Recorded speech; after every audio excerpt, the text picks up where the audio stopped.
This is the Voice of Freedom.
You're listening to the Worldwide Freedom Radio Network. This is my daddy's station.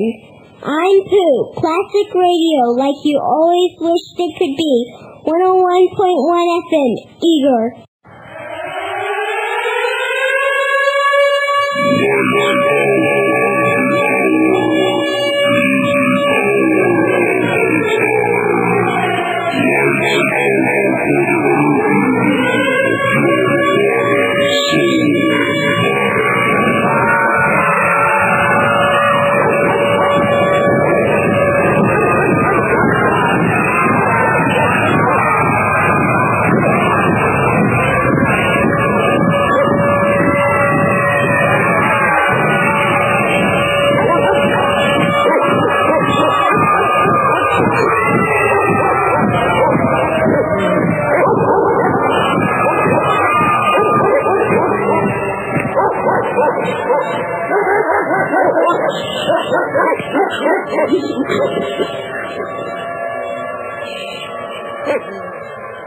You're listening once again to the Hour of the Time, and I'm still, once again, William Cooper. Tonight you're going to, or this afternoon, I hate this split coast-to-coast thing. Used to be I was on at night no matter what time it was. You're going to need a pad of paper and a pen for tonight's broadcast. And I'm just going to say tonight, no matter what time it is, wherever you're listening, simply because that's what I'm used to saying. We're going to delve in to the hidden fraternity, the Brotherhood of Light, the Brotherhood of Man, the Society of the Dragon, if you will, the Brotherhood of the Snake. Goes by many different names. The Illuminati, the Great Secret College of Adepts, which are subverting the existing order and bringing about what they call the completion of the great work, the great plan, their utopian world order, which they say will result in the brotherhood of man, where all violence and wars and misery and pain will be eliminated from the earth. However, I fail to see how they can bring that about when everything that they are doing to accomplishment is being done through deception and through lies. You see, if they were really doing the great good work that they claim, why must it be built upon lies, deception, manipulation? Why can't it stand up in the light of truth? You see, when they talk about light, they really mean darkness. Because when you shine the light on these cockroaches, they scurry under the refrigerator, back behind the pipes in the sink, because they don't want you to know their true nature. So, you're going to get a taste of their true nature today as we continue in our never-ending series of exposés on the sludge that lurks at the bottom of the pond that is slowly creeping out and taking over everything. They don't want you to know who they are or what they believe, and they can't stand it when we expose them. Now, I must preface this broadcast with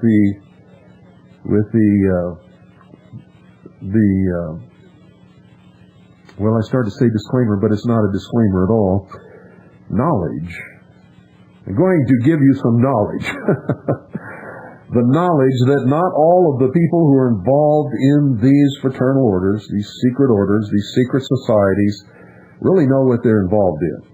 So to lay a blanket over all of them and say that they are evil people and they are consciously subverting freedom and liberty and destroying religions and nations is not an accurate statement, ladies and gentlemen, because many of them have no idea what they are participating in or what they are bringing about.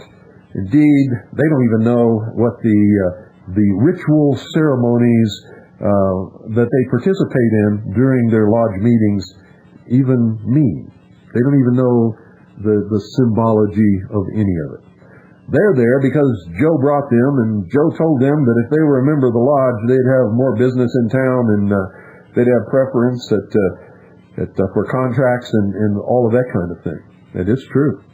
You better believe it's true. And once they are in possession of the secret signs, handshakes, and distress signals, they have a better life than any of you ever thought of, or ever will have, or ever could have, because, folks, they're in control. And you're going to find some of that out during this next hour, actually 55 minutes. So pay attention. Having a hard time finding your favorite show on shortwave or satellite? The Christian Media newspaper now provides program guides to all the top Christian, patriot, and alternative radio programs. 4 times a year they print an updated shortwave and satellite program guide. Christian Media is $20 per year and includes news and interviews on Christian books, video, music, and broadcasting. Subscribe now and receive a free Christian music compact disc with your paid order. To subscribe to Christian Media or receive more information, call 520-333-4578. Once again, to subscribe to Christian Media or receive more information, call 520-333-4578. That's 520-333-4578. Call now.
To make sure that I have your attention tonight, ladies and gentlemen, I'm going to start off with the question that you're all asking. Is Freemasonry a religion? Are the secret fraternal orders, and when I talk about Freemasonry, I'm talking about all of them. For at the highest levels, they are engaged in the same great work. Remember, Adam Weishaupt said that, quote,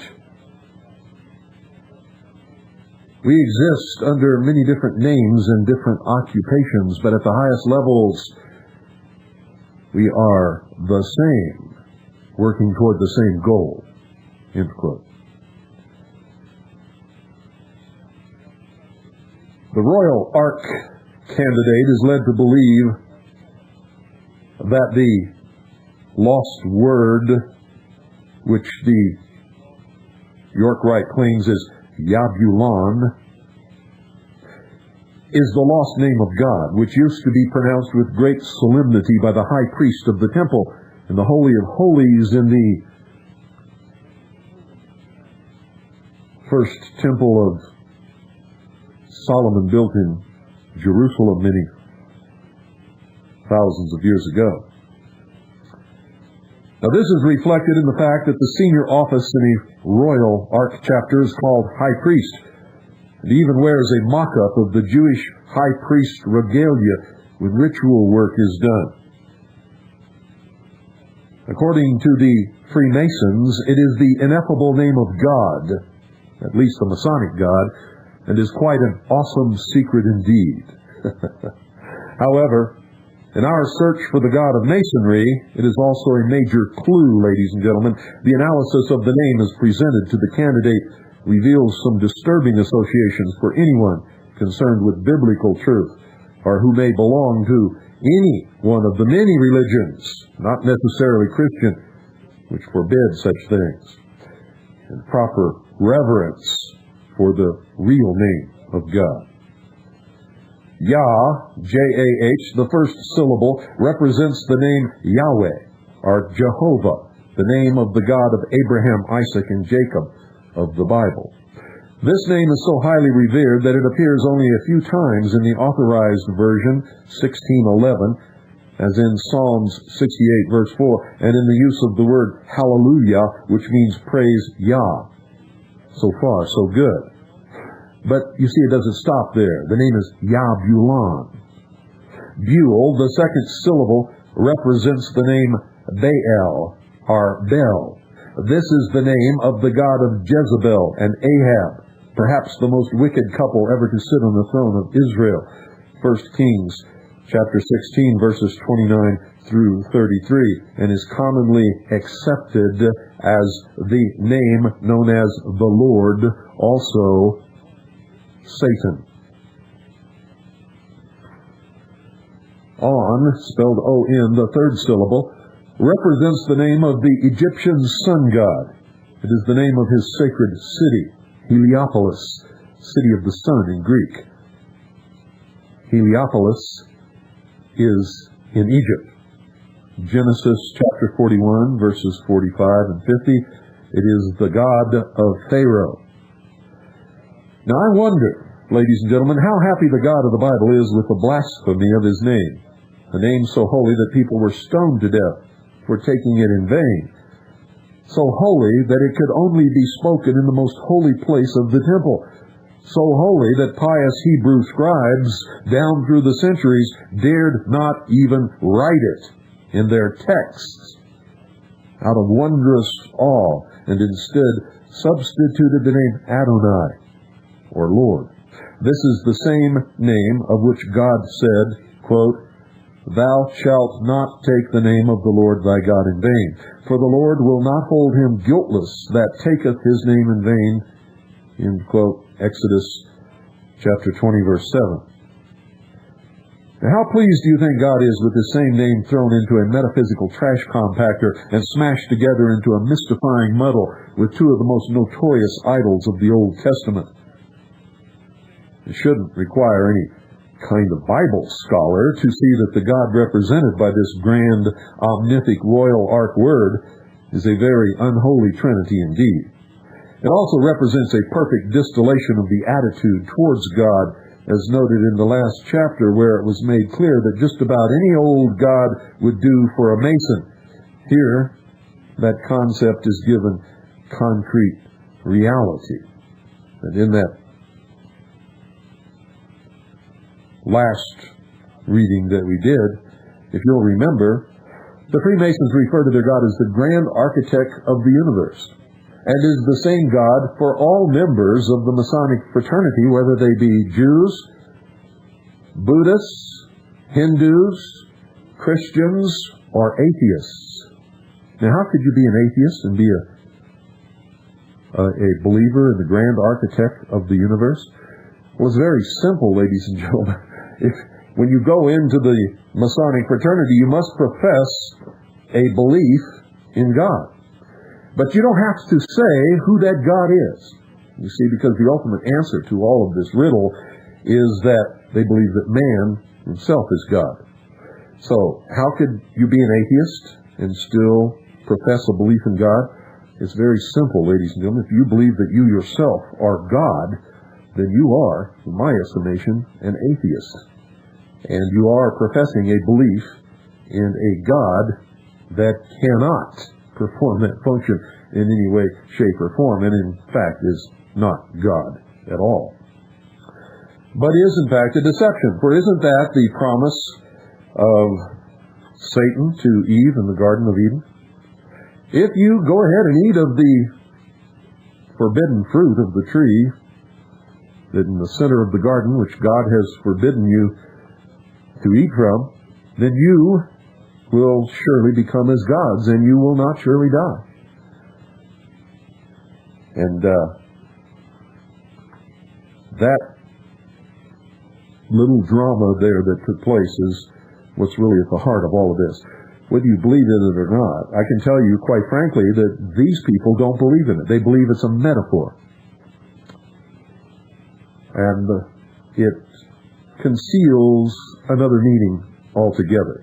It has to do with evolution and the gift of intellect to man, through the use of which he will conquer nature and the universe and shall become God.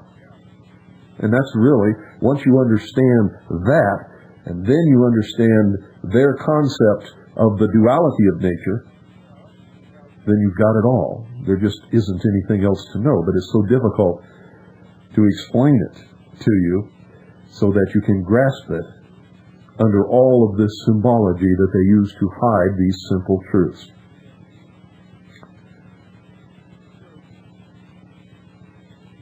Remember, ladies and gentlemen, that the ritual identifies this Yabulon with the word of John chapter 1.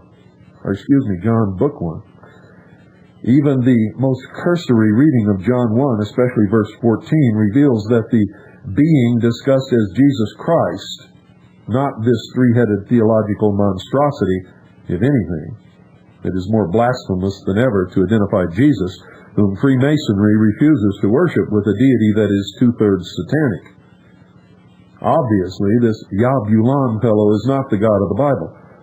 And if he, or it, or she, because in their belief, God is male and female, androgynous, he must be a false god, a mask for Satan, a deceit.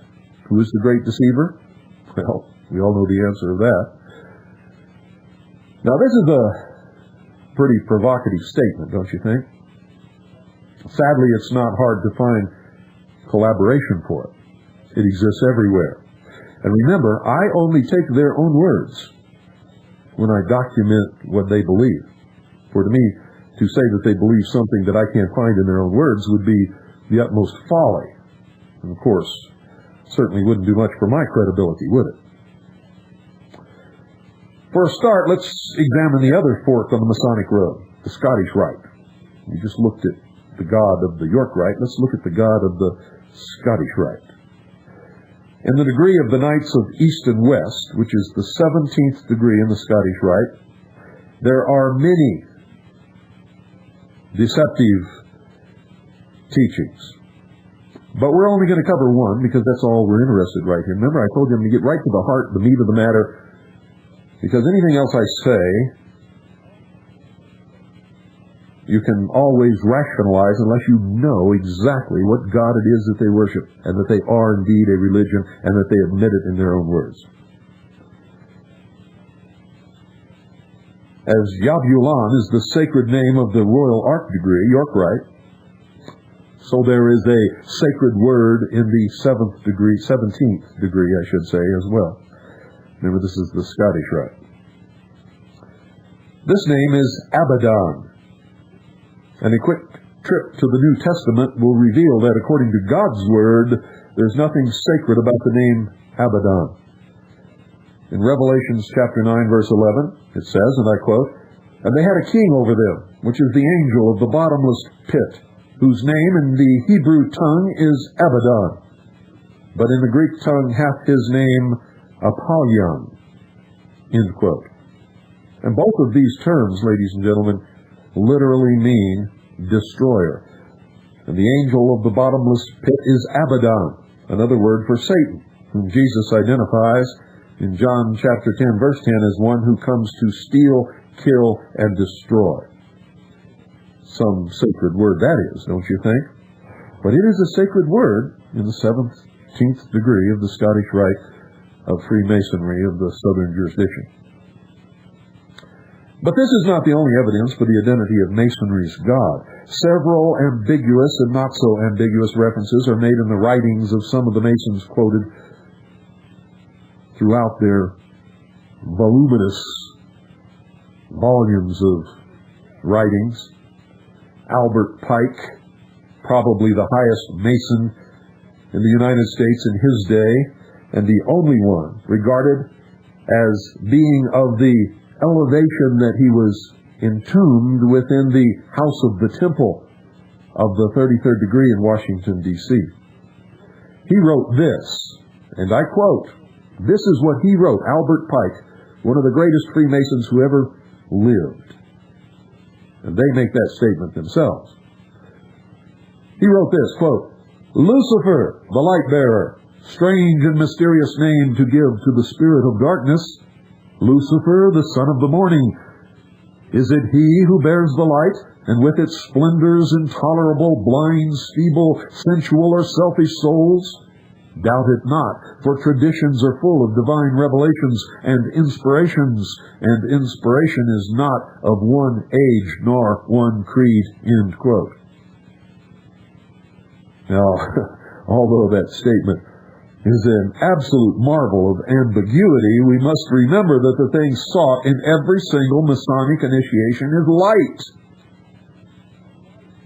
And I have revealed those initiatory ceremonies many times on this broadcast. The question asked of the initiate at the critical moment is what he most desires. Prompted by the deacon, the candidate says, "Light!" in the first degree, "more light" in the second degree, and so on. It is not without significance, ladies and gentlemen, that this eminent Mason tells us that Lucifer is the source of that light.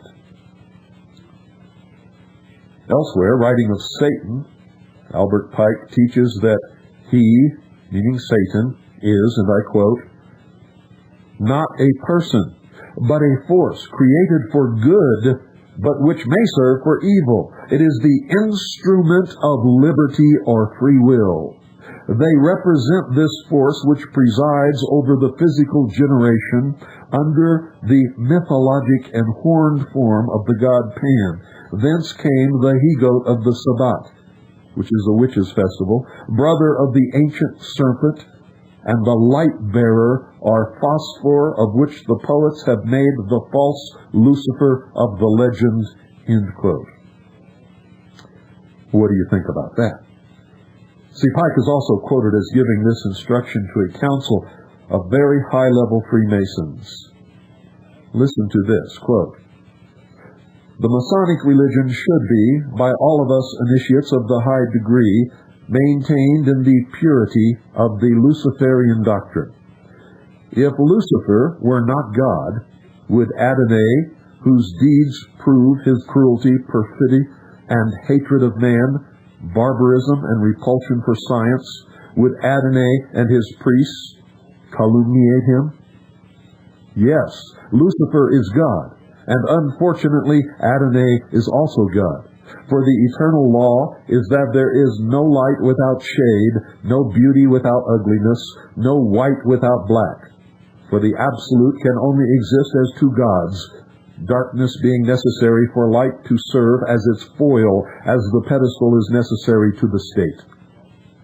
Thus the doctrine of Satanism is a heresy, and the true and pure philosophical religion is the belief in Lucifer, the equal of Adonai. But Lucifer, God of light and God of good, is struggling for humanity against Adonai, the God of darkness and evil, end quote. Wow. Now that's a mouthful. And if you didn't understand that, I don't know what else to do. Pike's not alone in beating the drum for Lucifer. The Masonic scholar Manly P. Hall writes this, quote, "When the Mason learns that the key to the warrior on the block is the proper application of the dynamo of living power, he has learned the mystery of his craft. The seething energies of Lucifer are in his hands, and before he may step onward and upward, he must prove his ability to properly apply this energy," end quote. Freemasons are on a quest for light. But it seems they have done everything they can to detour around Jesus, who said, quote, "I am the light of the world," end quote. These quotations may stun the person who thinks of Masons as a nice order of men who help crippled children. They do have hospitals, yes, and burn units, yes. And that is the mask behind which they hide. And that is the foil which they hold up to the community whenever they are threatened with exposure. You see, it's been amply demonstrated from authoritative sources, the ritual monitors of Freemasonry, their own writings, that Freemasonry does not worship the God of the Bible, all of their protestations notwithstanding. And frankly, according to their own writings, their own words, their own ceremonies, their own rituals, that only leaves one other being they can worship, whether they call him the great architect of the universe, or Yabulan, or Lucifer. It is still Satan residing behind the masks of these other names, and they harbor a deep and abiding and terrible hatred of all Christians and of Christianity.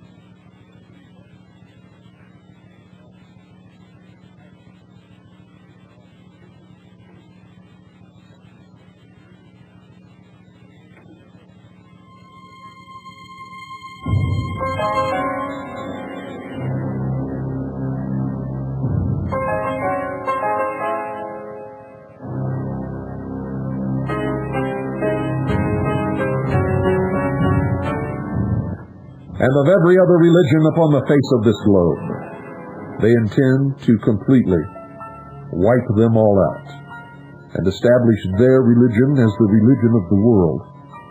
What world? The New World, the New World Order.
Having a hard time finding your favorite show on shortwave or satellite? The Christian Media Newspaper now provides program guides to all the top Christian, patriot, and alternative radio programs.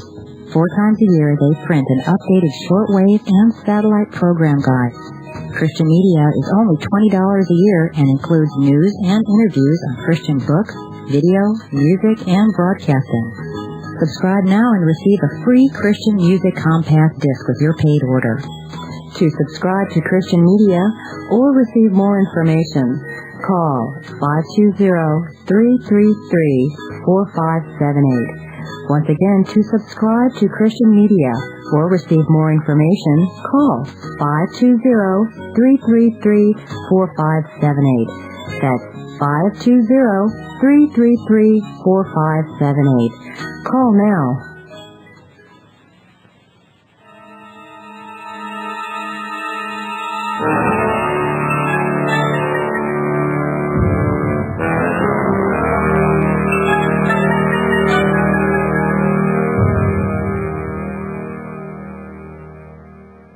Now, let me give you, should you not already know this, the steps up the ladder of the pyramid of the secret orders. There are exactly 13. And to prove that to you, ladies and gentlemen, I want you to take out of your wallet a dollar bill and look at the reverse seal of the United States of America. On it you will see a pyramid, truncated, missing the capstone, with an illuminated eye floating just above the flat portion of the top. Below that eye you will see exactly 13 courses on the pyramid. These are the steps from the bottom to the top in the initiatory orders of the Illuminati. At the very bottom course is the Blue Lodge of Freemasonry. That is the first 3 degrees, the third degree being Master Mason. So when an entered apprentice or a craft mason or a Master Mason tell you that this is all baloney and they never heard of any of it, number one, it's because they don't understand the symbology of their own rituals and degrees. Number two, they have not investigated the ceremonies, rituals, degrees, and writings to see if any of it is truly deceptive. They have just accepted it. And number three, ladies and gentlemen, they're at the very, very bottom of the hierarchy of the Illuminati. And these people, I must tell you, in all honesty, except for a few who are very intelligent and who do read and study, know nothing. They are the dupes, the foils, the fools, the consensus, the worker bees of the hive, if you will. From the Blue Lodge, they may advance either into the Scottish Rite or into the York Rite of Masonry. From there, when they reach the top of either one of those two, they may go into the Shrine. Now, just to more cement the nature of these secret orders, the Shrine wears a fez. You know, it's that silly little round red cap with a little tassel hanging off the end. The fez, ladies and gentlemen, is a Muslim apparel. The fez was of different colors, usually of a brown or tan color, until a famous battle took place during the Crusades. And at this battle, over 100,000 Christians were killed. And all the captives Christians from this battle were summarily executed. And the streets ran red with blood. The Muslims took off their hats, the little round fez, and soaked it in the blood of the Christians. And since that day, the fez has been red to commemorate the death of those Christians. These same Freemasons who will profess to you that their order is a Christian order wear the red fez because the truth is they hate Christians and Christianity. And this is just one of their methods of mocking. The next, or the fourth course of the pyramid, is the Grand Sovereign Inspectors General, 33rd degree. Above that is the Supreme Council of Grand Sovereign Inspectors General. And there are only a few. Above that is the Order of the Trapezoid, which I documented in my book, Behold a Pale Horse. Above that is the Ancient and Primitive Rite of Memphis, 97 degrees. And after attaining the 97th degree in the Rite of Memphis, they may progress in the Ordo Templi Orientis, or OTO. And above that, they may go into the Palladium Rite.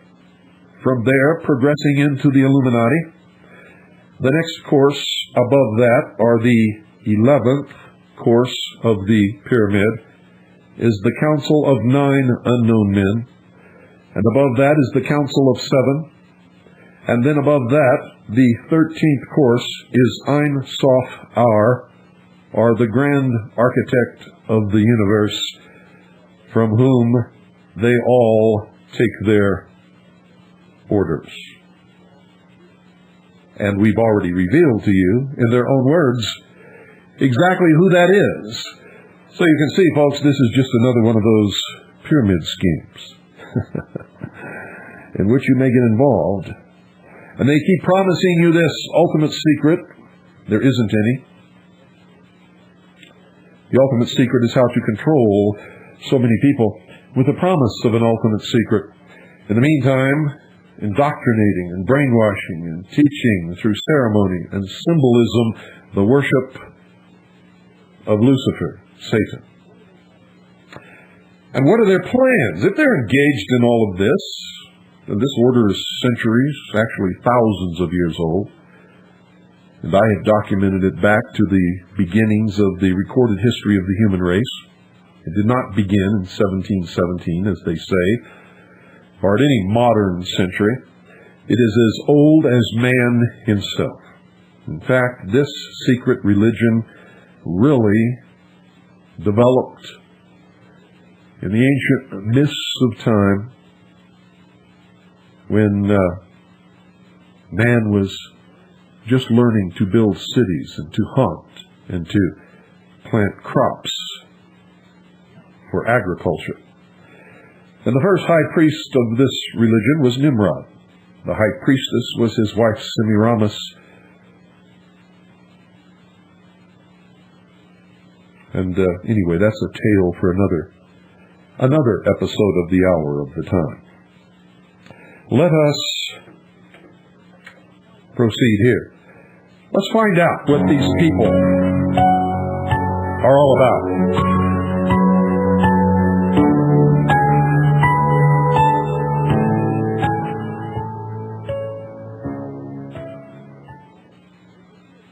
Set the stage. Wasn't intended, but the stage is now set.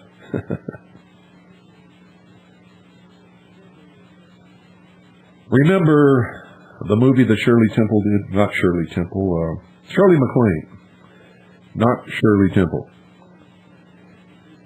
Shirley MacLaine. Remember the movie that she did? I forget the name of it, but it will come to me. But I remember in this movie, she was watching a flickering candle. And then she felt herself becoming one with the flame. And across this flowing little course of water, I guess it was a spring in this darkened cavern, she saw her guide David surrounded by shimmering lights. And then vibrating auras she saw dancing around the vegetation on the shores of this underground grotto. And remember, in past episodes of the Hour of the Time, I told you that the rites of initiation would always take place in a tomb, or a grotto, or a cave, usually in the ancient mysteries underground.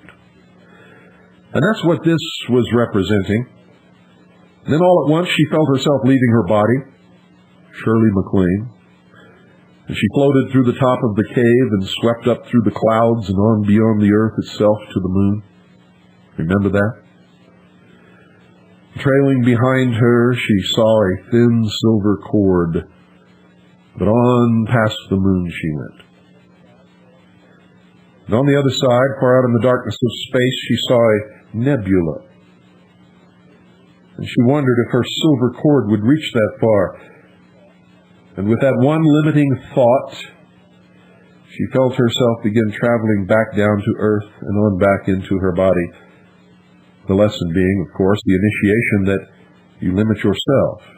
You see, she was on the way to becoming God until she had that one thought. I wonder if that silver cord will reach this far. And zap, like an elastic band, the silver cord yanked her back down into reality in this cave. Now, if you viewed Shirley MacLaine's graphic portrayal of her first occult out-of-body experience like I did, that you were probably a little bit sickened. Millions of people were watching that January night in 1987 as ABC broadcast, that's right, ABC, the same ones who put out most of the disinformation all the time. They broadcast the second of a two-part miniseries based on the book written by Shirley MacLaine, and I can't remember the name of that book, but I will before this broadcast is over. You see, who knows, out of all of those millions watching that movie, how many tens of thousands were being sucked into the New Age religion, this New World religion, by this slick recruiting effort orchestrated by the public relations firm of Lucifer and Associates. That's right. A few minutes earlier, they had seen her guru, David, a guy named David, driving his truck down this dark mountain road near this great mountain in Peru. Machu Picchu, I think is the name of it, up in the Andes. And as they roared down this road, narrow, winding, very winding road in the dark, David's eyes were closed, and his hands were not on the wheel. And Shirley MacLaine, of course, was going absolutely berserk. But he later explained to her that some out-of-this-world space visitor who had arrived from the Pleiades had actually been driving the truck through remote control using what he called the God energy. And I have spoken of this scene many, many times on this broadcast. Remember the earlier pathetic scene which shows Shirley and David standing on the shore of the Pacific shouting at the waves, "I am God! I am God! I am God!"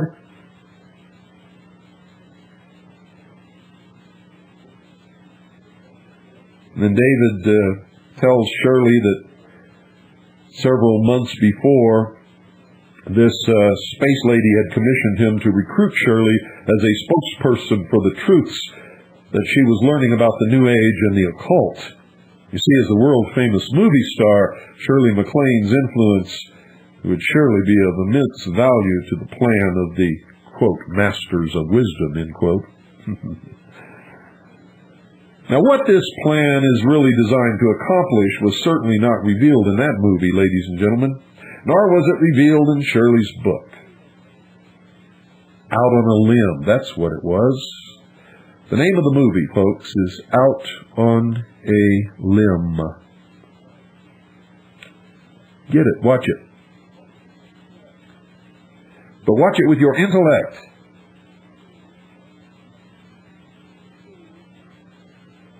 But you see, the writings of the people behind it and the symbolic language that they have displayed in all of their workings have revealed parts of their plan to others in the New Age and to those of us who study them diligently and who document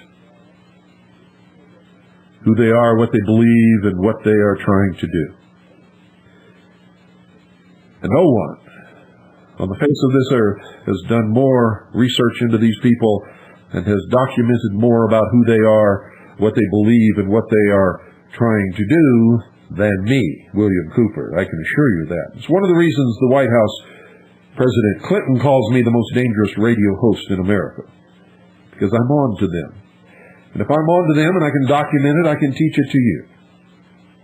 And if you can take that same documentation and show it to others, we can have a great awakening, maybe save freedom for the world. Not just America, for if we lose it here, the whole world loses it forever. If we can keep it here, the rest of the world has a chance to someday have what we have. Their plan is to establish a new world government and a New Age world religion upon the destruction and the ashes of all existing religions and nation-states, and to shackle the profane mob so that their secret orders can never again be threatened and they can control the world. It will be, as I will demonstrate and have demonstrated to you in many hours of this broadcast, the kingdom of the Antichrist and Freemasonry, or the Illuminati, I should say, because it's not just Freemasonry, it's all of these fraternal orders. At the highest levels, they are the same. The Illuminati will be at its core. This includes the Order of Freemasons, the Eastern Star,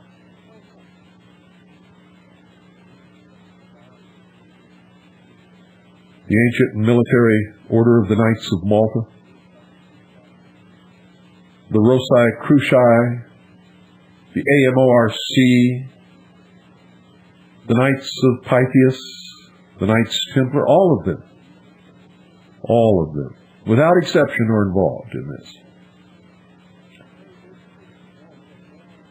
On page 861 of Morals and Dogma of the Ancient and Accepted Scottish Rite of Freemasonry by General Albert Pike, prepared for the Supreme Council of the 33rd Degree for the Southern Jurisdiction of the United States and published by its authority, in 1871, Albert Pike, Masonry's most distinguished authority, concludes his lengthy and authoritative work with these words, quote, "The royal secret, of which you are a prince if you are a true adept, is that which the Sohar, a book of the Kabbalah, terms the mystery of the balance. It is the secret of the universal equilibrium.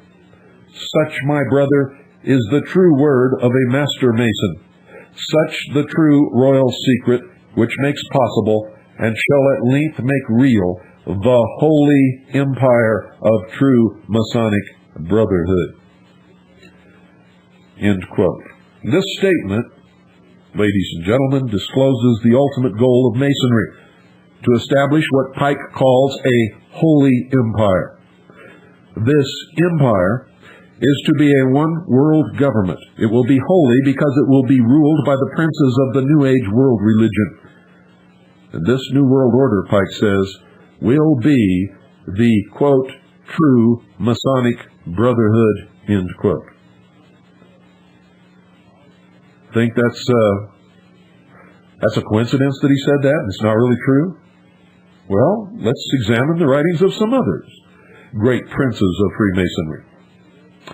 How about Manly P. Hall, 33rd Degree, was called Masonry's greatest philosopher, according to his obituary, carried in the 33rd Degree Council's publication called the Scottish Rite Journal in November of 1990. You see, I can go back and quote from the 1800s, or the 1700s, or the 1600s. I can also quote 7 years ago. I can also quote last year, if you really want me to. Called Masonry's greatest philosopher.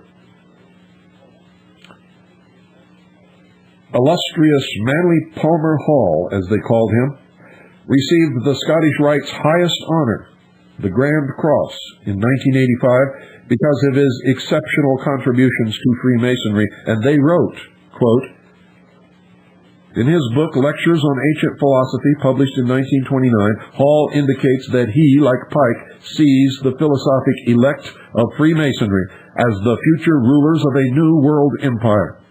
He states that Masonry has yet a great work to do, that of bringing in the New Age, a more glorious day which is at hand. He says a new day is dawning for Freemasonry. Men are now turning away from the insufficiency of theology and the hopelessness of materialism, and in this new era wherein the old order is breaking down, men are finally turning to seek the God of philosophy, end quote. This will ring in the rule of the philosophic elect and result in the reorganization of society, undoubtedly along Masonic lines. He adds, quote, by thus doing his part in the reorganization of society, the workman may earn his wages as all good Masons should. A new light is breaking in the east. A more glorious day is at hand.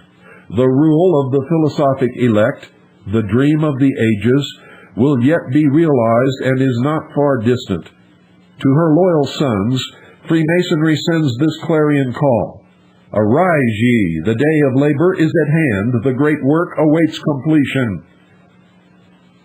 They are the master craftsmen of the universe. End quote. Manly P. Hall, Lectures on Ancient Philosophy, Los Angeles, The Hall Publishing Company, 1929, page 417. That's what he wrote in 1929. Did you notice that these Freemasons don't build buildings? They engineer society. They are socialists, as I have always told you from the beginning.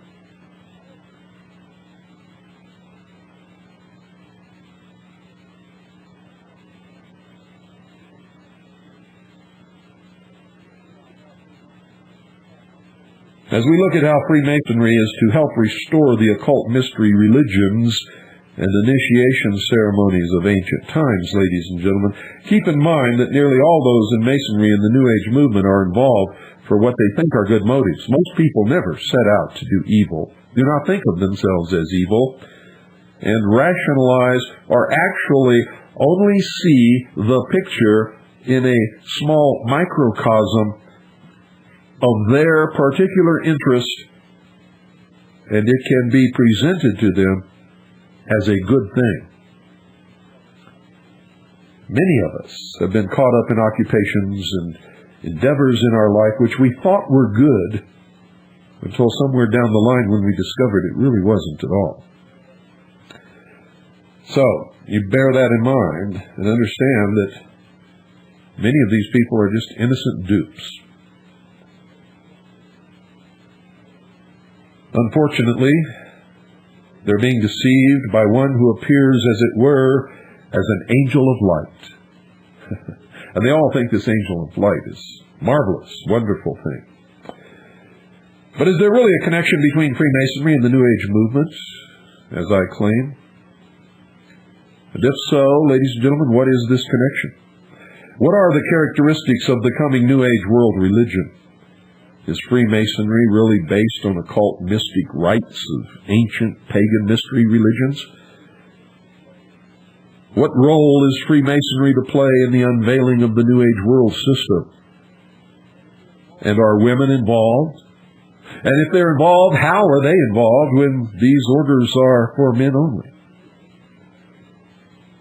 Well, to answer these questions, we're going to look at the authorities of both Freemasonry and the New Age movement, and then we're going to look into the Order of the Eastern Star, which is generally accepted as the women's order of adoptive right, which they claim has no connection to Freemasonry.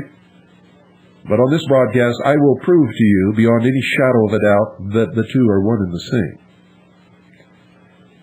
and that there is, in fact, more than just a connection.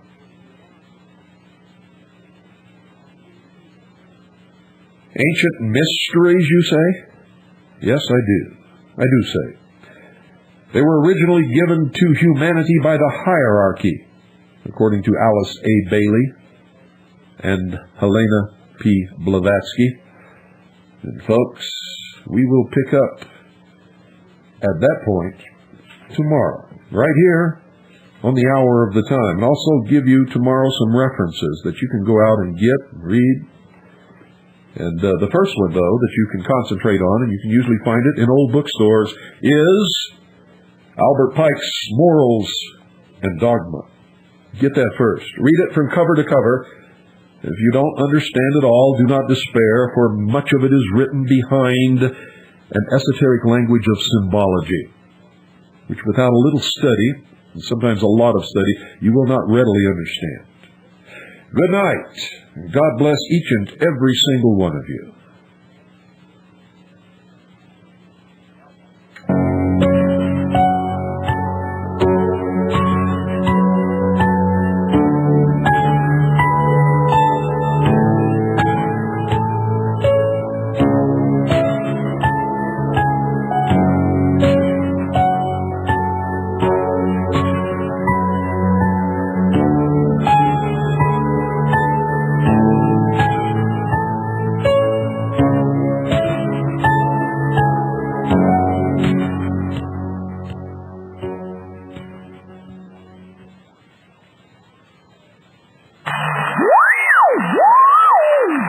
Having a hard time finding your favorite show on shortwave or satellite?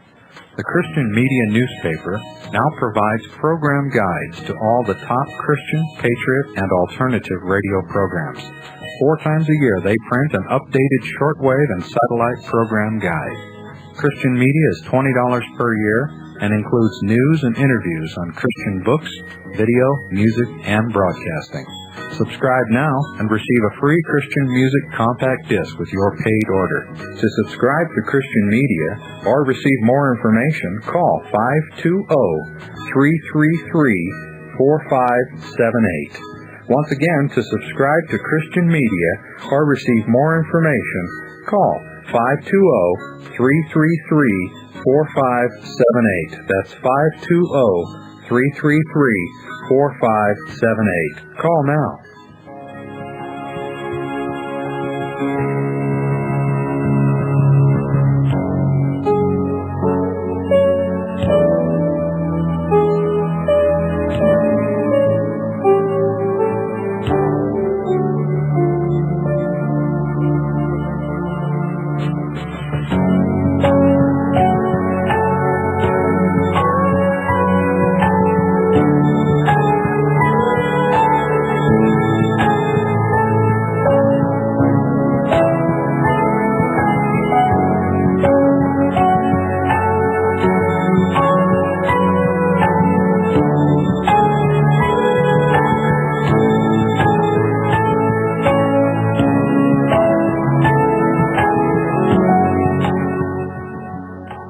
This is the Voice of Freedom.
You're listening to the Worldwide Freedom Radio Network. This is my daddy's station. I'm Pooh, classic radio like you always wished it could be. 101.1 FM, Eager. 101.1 FM is owned and operated by the Independent Foundation Trust as a non-profit community service. We now return you to our regularly scheduled programming. Today, 24 hours of the best of classical jazz.